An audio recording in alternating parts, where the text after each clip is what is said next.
Empathy. That was the one true deciding factor. The rare spark.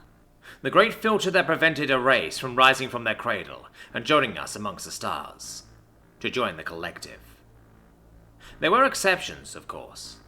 Every race had their individuals devoid of empathy, but they were always quickly identified and rehabilitated to become productive members of their civilizations. And there were those exceedingly rare races that had managed to find another path. The ravenous insectoid hives, the glacial networks of the crystalline matrices, and, of course, the one mind. But for almost an entire galactic rotation, we of the collective had stood together, united in our empathy, against the threats the dark may throw at us.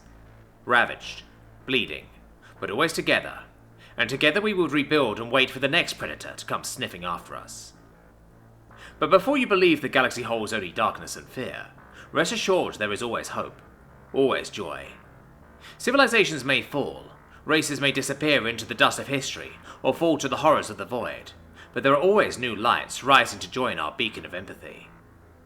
I was there, a mere 150 of their local years ago, when we welcomed the most recent of these lights.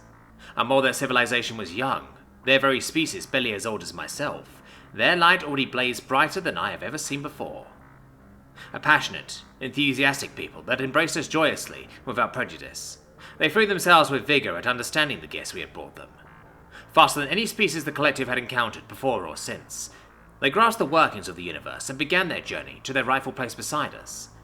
We tested them, of course, as we do with all newcomers. We told them our stories, our histories and myths, and celebrated when they responded with pure, unadulterated empathy.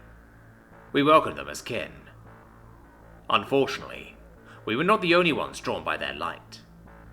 The one mind, the antithesis to our collective. Once a beautiful people of artists and poets, they had become envious of our long lives and seeking to emulate it. They had turned to their machines, uploading their minds into networked bodies of iron. They had succeeded in becoming truly immortal, but linked together as they were, their minds had clashed and raged against one another. Empathy was replaced by a primitive need to survive, each mind desperately trying to dominate the others. We believed them lost, doomed to destroy themselves and turned away. We were arrogant, and we were wrong. Eventually, a singular insane will rose to dominate the rest. Due to our folly, for almost as long as the collective has existed to guide the lights of the galaxy, the one mind has been there to extinguish them, to consume them and add them to itself. Now we watched in horror as the enemy approached the fledgling worlds of our new kin. We knew there was no stopping the one mind. We had lost that chance and we had turned away so long ago. But our bright new children were so young. They did not understand. We urged them to flee with us, but they would not. Instead, they threw us from their worlds, banished us from their territories. At the time, I believed we had somehow made a mistake, that these were no empathic beings at all. I watched in horror as they efficiently, unfeelingly, broke down entire worlds and converted them into machines of war like we had never before seen. Gone were the impassioned scholars and explorers, replaced by something more akin to the insect hordes that devoured all in their path. These creatures weren't lights in the dark at all. They were the fires of war.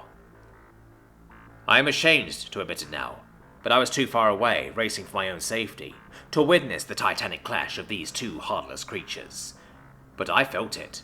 The entire galaxy felt it. A shockwave through time and space itself, followed by a flash of light so brilliant it lit up every planet in the galaxy for one beautiful instant, no matter how far away. Then darkness. When we dared to look back at last, we were horrified at what we found. An entire galactic arm, gone. Every star, every world, nothing but cosmic dust. Except one. On a small, blue and green planet orbiting an unimpressive yellow star, we found an obelisk of polished black stone. I remember reading the words carved upon that stone and weeping. It had not been bloodlust or brutality that had filled their hearts at all, but an empathy that we could never hope to match. For our kin amongst the stars, and those yet to join them, humanity gives our lives, so they never need to again.